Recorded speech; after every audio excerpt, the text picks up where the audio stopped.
तो एक्सरसाइज 1.4 जो है हमारी, उसमें पेज नंबर 16 और 17 पे दो आपकी तीन थ्योरम दी गई है। थ्योरम 1.5, थ्योरम 1.6 और थ्योरम 1.7, तीन थ्योरम गिवन है और उसके बाद देना आप एक्सरसाइज सॉल्व करेंगे। ठीक है,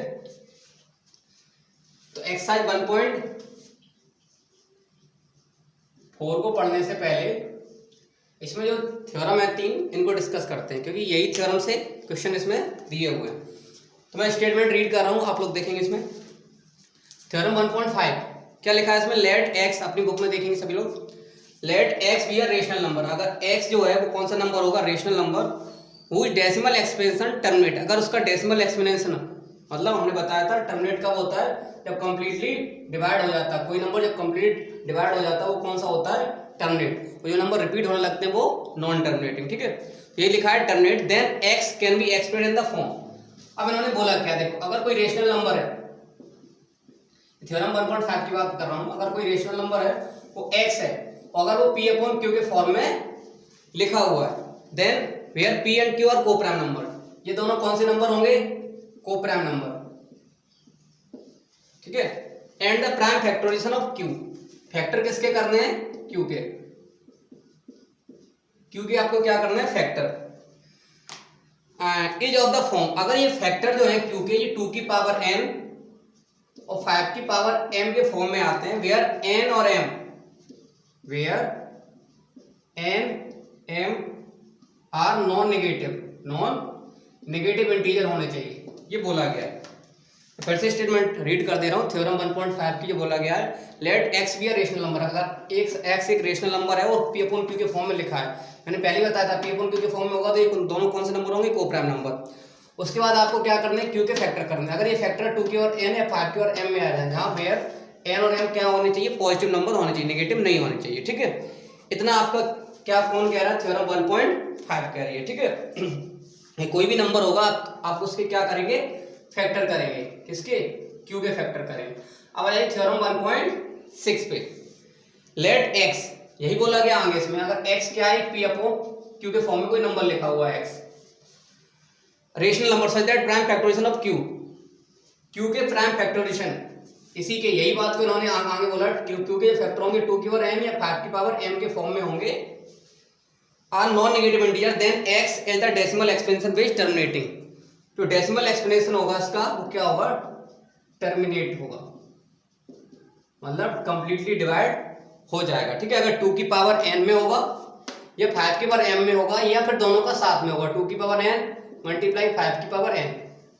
अगर अकेला 2 की पावर n हो या 5 की पावर m हो या दोनों साथ में हो तो ये क्या हो जाएगा? टर्मिनेट हो जाएगा। ठीक है, आगे क्या लिखा हुआ है? Theorem 1.7, let x p upon q के फॉर्म में लिखा हुआ है। यही बात उन्होंने एक और थ्योरम में लिख दी। x यही नंबर है, ये किस फॉर्म में? p अपॉन q के फॉर्मेट में लिखा हुआ है, rational number such that prime factorization q is not of the form. अगर q के फैक्टर नॉट फॉर्म, अगर इस फॉर्म में नहीं आए, 2 की पावर n या 5 की पावर m या दोनों साथ, अगर इस फॉर्मेट में नहीं आते हैं, नॉन नेगेटिव इंटीजर लिखा हुआ है, then x has the decimal expansion. जो डेसिमल एक्सपेंशन होगा जब इसका डिवाइड देंगे वो क्या होगा? Non terminating. कौन सा हो जाएगा? Non terminating. ठीक है, तो ये थ्योरम उन्होंने अलग अलग बना दिए। आप एक इसका सिंपल मीन समझिए। अगर कोई नंबर है x आपका p अपॉन q के फॉर्म में लिखा हुआ है, ठीक है, जहां पर p और q आपके क्या होंगे? Coprime number. अगर इस q के फैक्टर, समझना, अगर इस q के फैक्टर 2 की पावर n में आ जाए या 5 की पावर m में आ जाए या 2 की पावर n या 5 की पावर m मल्टीप्लाई में एक साथ आ जाए, अगर ये आएंगे तो आपका नंबर होगा टर्मिनेट, मतलब कंप्लीटली डिवाइड हो जाएगा। अगर इस फॉर्म में नहीं आए, 2 का अकेला भी आ सकता है, 5 अकेला भी आ सकता है, दोनों साथ में आ सकते हैं। अगर इनके साथ में और कोई आए, जैसे 2 के साथ में पेयर बनेगा 3 का, अगर ये आए तो नॉट पॉसिबल, मतलब नॉन टर्मिनेटिंग होगा, टर्मिनेट नहीं होगा। 2 इंटू 6 आ जाए तो ये कितना होगा? 2 इंटू 2 इंटू 3। ठीक है, तो ये भी क्या होगा? Non terminating. 2 इंटू 5 आए या 2 की ओर कुछ भी आए, 5 की ओर कुछ भी आए तो ये क्या हो जाएगा? टर्मिनेट हो जाएगा। ठीक है, तो यहाँ से सवाल देखते हैं, सवाल से आप लोगों को इजीली समझ में आ जाएगा। एक्सरसाइज 1.4 है, क्या लिखा हुआ है? क्वेश्चन बहुत बड़ा है लेकिन उसके आंसर बहुत छोटे छोटे। पहला लिखा हुआ है, without actual performing the long division method, बिना लॉन्ग डिवीजन मेथड के state whether the following rational number को चेक करना टर्मिनेटिंग डेसिमल एक्सपेंशन, जो इसका डेसिमल एक्सपेंशन होगा वो टर्मिनेटिंग होगा या नॉन टर्मिनेटिंग होगा। चलिए देखिए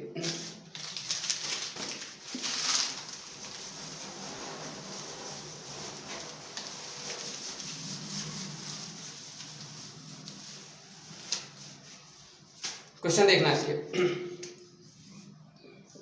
पहले लिखा हुआ 13/3125, फर्स्ट का ये फर्स्ट है, ठीक है, बिना डिवाइड दिए। तो क्या करना है, ये आपका क्या है रेशनल नंबर। पहले ये देख लो क्या ये P अपॉन Q के फॉर्म में लिखा है, लिखा हुआ है, ठीक है। क्या ये और कैंसिल हो सकता है, तो पॉसिबल नहीं है, क्योंकि यूनिट डिजिट इसका 5 और ये 13 कभी 5 का यूनिट डिजिट पॉसिबल नहीं हुआ, तो शायद ये नहीं कटेगा। तो इसका चेक कर लो 13। अब इसके फैक्टर करने हैं किसके, 3125, जैसा वहां लिखा हुआ था P अपॉन Q, फैक्टर किसके होंगे, Q के, तो 5 पे फैक्टर। अब यूनिट डिजिट 5 पे या तो 3 से कटेगा, 5 से। 3 से चेक करने के लिए 5 2 7 8 3 11, 3 से नहीं कटेगा तो 5 से देना पड़ेगा। 5 से 30, 5 2 10, 5 5 25, फिर 5 से देंगे 125, देन अगेन 25, 5 और 5, क्या बनाए 1 2 3 4 5, 5 की पावर 5। क्या लिखेंगे यहाँ पर, वाई थ्योरम किस थ्योरम में लिखा था, 1.6, 5 की power m is possible, then rational number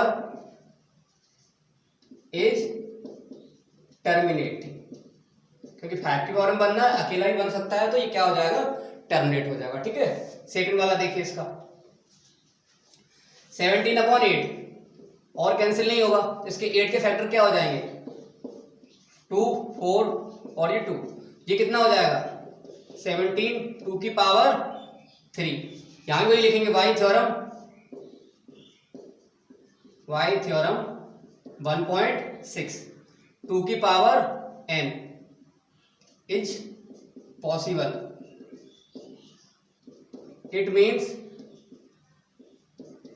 rational number क्या हो जाएगा, टर्मिनेट हो जाएगा, ठीक है, terminating.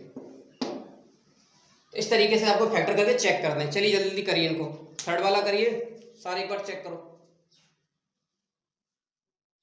Write down the decimal expansion Dooj rational number in question 1, जो क्वेश्चन 1 हमने किया था, सेकंड क्वेश्चन है, ठीक है, पीछे दिखा हुआ पेज नंबर 18 में। Write down the decimal expansion of Dooj rational number, जो फर्स्ट वाले क्वेश्चन में जो भी रेशनल नंबर आए थे उनका डेसिमल एक्सपेंशन फाइंड करना है, विच टर्मिनेटिंग डेसिमल, जो टर्मिनेटिंग डेसिमल थे। अब उन्हीं क्वेश्चनों को लीजिए, कितना है 13/3125, इसको ये कौन सा था, टर्मिनेटिंग था, तो सेकंड क्वेश्चन में यही बोल रहा है कि फर्स्ट वाले क्वेश्चन को लीजिए और फर्स्ट वाले क्वेश्चन में जो टर्मिनेटिंग था उनका डेसिमल एक्सपेंशन करके बताइए। चलिए देखिए, तो यहाँ डिवाइड ना देते हुए इसमें एक लॉजिक लगाते हैं और जो आपकी बुक में दिया हुआ है उसी तरीके से सॉल्व करेंगे, ठीक है। जो आपकी थ्योरम लिखी है यहाँ पर, तो थ्योरम ये वाली थी 1.5, उसी के नीचे जो हम डेसिमल एक्सपेंशन निकालेंगे किस तरीके से निकालते हैं। चलिए देखिए, पहले इसको लिखिए, कौन सी थी, टर्मिनेटिंग 13, इसके फैक्टर किए थे, क्या आए थे 5 की पावर में, तो 5 की पावर 5। एक बार फिर से बता दूं 3125, जब इसके फैक्टर करेंगे तो कितना आएगा 625 125 25 5 और देन 5, तो इसके फैक्टर कितने आ गए 5 की पावर 5। अब ये कैसा है आपका टर्मिनेटिंग, ओनली 2 कराऊंगा मैं आपको, फिर इसी तरीके से करना है। अगर ये टर्मिनेटिंग है तब इसको एक्सपेंशन करना है, डेसिमल एक्सपेंशन, डेसिमल एक्सपेंशन। चलिए देखिए 13, यहाँ कितना 5 और 5। अब ये टर्मिनेटिंग का डेसिमल कब होगा, देखो इसमें जो मेथड लिखा हुआ उसमें ये लिखा हुआ है कि अगर 5 है तो आप 2 का पेयर लेंगे, अगर यहाँ 2 बनेगा तो आप 5 का पेयर लेंगे। यहाँ 5 पेयर कितनी है 5, तो यहाँ पर आप कितना लेंगे 2 की पावर 5 और देन न्यूमरेटर जितने का डिनोमिनेटर मल्टीप्लाई हुआ उतने का ही आप न्यूमरेटर में करेंगे, ठीक है।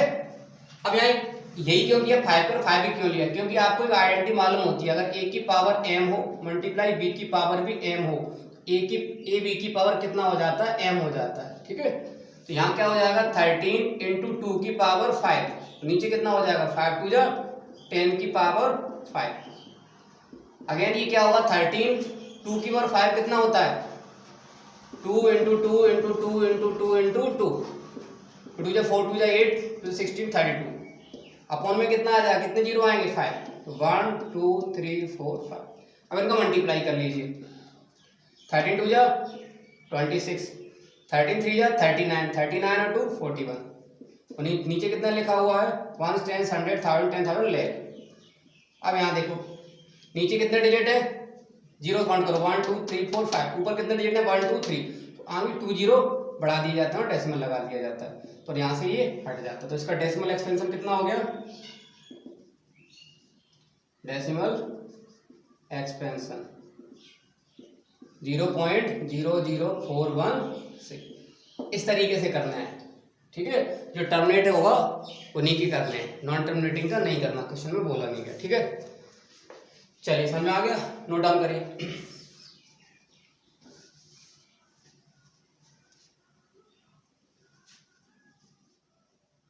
चलो देखो,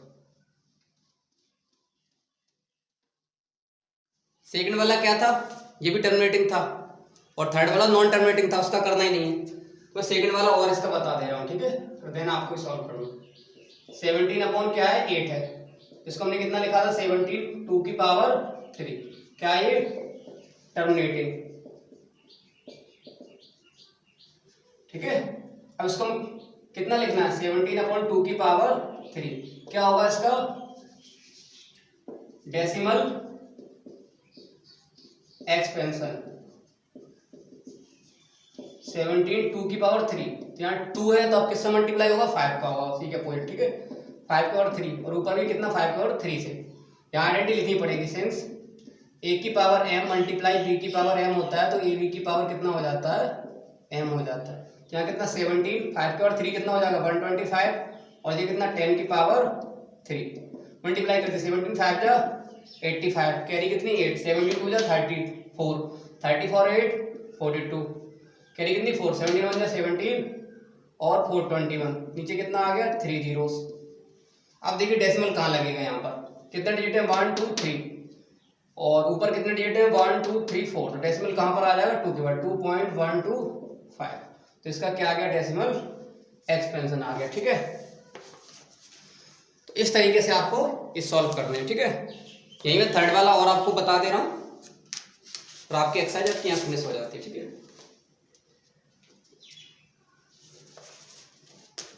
थर्ड वाले में क्या लिखा हुआ है देखो, पढ़ो उसको, नोट करो जल्दी इसको।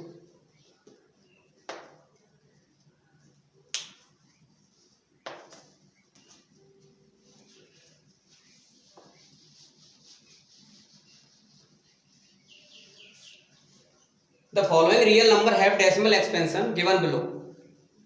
रियल नंबर के डेसिमल एक्सपेंशन दिए गए हैं नीचे। In each case decide whether they are rational number और नॉट, ये रेशनल नंबर होंगे या नहीं होंगे। If the rational number and of the p upon q, अगर ये रेशनल नंबर होंगे तो पी अपॉन क्यू के फॉर्म में लिख सकते हैं। व्हाट कैन यू से, आप क्या सोचते हैं इसके प्राइम फैक्टर क्या हो सकते हैं, ठीक है। पहले आपको इसमें ये बताना है क्या ये रेशनल नंबर होगा या नहीं होगा। थर्ड वाले में, थर्ड का फर्स्ट देखिए, थर्ड का फर्स्ट कितना लिखा हुआ है 43.1234567 और 9। अब यहाँ देखो ये नंबर यहाँ कंप्लीट डिवाइड हो रहा है, क्योंकि यहाँ पॉइंट डॉट डॉट डॉट नहीं लगा हुआ है, और ना ही ये बोला गया है कि ये डिजिट रिपीट हो रहा है, ठीक है, क्योंकि यहाँ वर्णाकुलम लगा होता है। जैसे आपके क्वेश्चन नंबर 1 2 3 4 5 6 7 जो लास्ट वाला है ना, उसके ऊपर वर्णाकुलम लगा हुआ है, ठीक है। अब यहाँ देखो ये कंप्लीट यहाँ क्या हो रहा है डिवाइड हो रहा है। अगर ये डिवाइड हो रहा है तो ये कैसा होगा, गिवन नंबर इज टर्मिनेटिंग, कौन सा होगा terminating. It means it's mean number is rational. If rational number then we write p upon q form. तो ये पहले समझ में आ गया रेशनल नंबर है। अगर p upon q के फॉर्म में कैसे लिख सकते हैं, देखो 43 डेसिमल लगा हुआ है, इसका मतलब क्या है, ये नंबर यहाँ से कंप्लीट क्या हुआ होगा कैंसिल इतने बार, क्योंकि इसका मतलब 43 तो ये कंप्लीट पूरा क्या हो चुका है डिवाइड हो चुका है। उसके बाद ये नंबर ये लिखा हुआ तो ये कितना हो जाएगा 1 2 3 4 5 6 7 8 9, ठीक है, और नीचे इसकी क्या आ जाएंगे, फैक्टर आ जाएंगे। अगर चाहो तो इसके नीचे लिख सकते हो 9 9 9 कितने 1 2 3 4 5 6 7 8 9, तो 9 9 आ जाएंगे। ठीक है, 1 2 3 4 5 6 7 8 9, इस तरीके से इसको आप रिप्रेजेंट कर सकते हो। ठीक है, हाँ, क्योंकि जो नंबर कंप्लीटली डिवाइड हो जाता है उसके नीचे हमेशा कितना आता है, 1 आता है। ठीक है, सेकंड वाला देखो, सेकंड वाले में कितना लिखा, 0.1 1 2 0 1 2 0 1 2 0 0, फिर लिखा है 1 2 0 0 0, फिर 1 2 0 0 0 0, इस तरीके से सीरीज बन रही है। तो देखो यहाँ ना तो नंबर रिपीट हो रहा है और ना ही ये टोटल टर्मिनेट हो रहा है। तो ये नंबर कैसा होगा, irrational number, non terminating non terminating non repeating it means number is irrational, and we know that about irrational number not form of p upon q, इसका p upon q के format में नहीं लिख सकते। ठीक है, लास्ट वाला बताइए, चलिए लास्ट वाला कौन सा होगा आपका, लास्ट वाला जो दिया गया है उसमें कितना हो जाएगा, 4 3, इसमें डेसिमल लगा हुआ है। ठीक है, यही क्वेश्चन है और इसके ऊपर क्या लगा हुआ है, वर्नाकुलम लगा हुआ है। थर्ड वाला क्वेश्चन यही है। ठीक है, वर्नाकुलम लगा हुआ है तो इसका मतलब क्या है, ये कौन सा होगा, नॉन टर्मिनेटिंग रिपीटिंग होगा। ठीक है, और ये रेशनल नंबर हो जाएगा तो कौन सा हो जाएगा, नॉन टर्मिनेटिंग रिपीटिंग।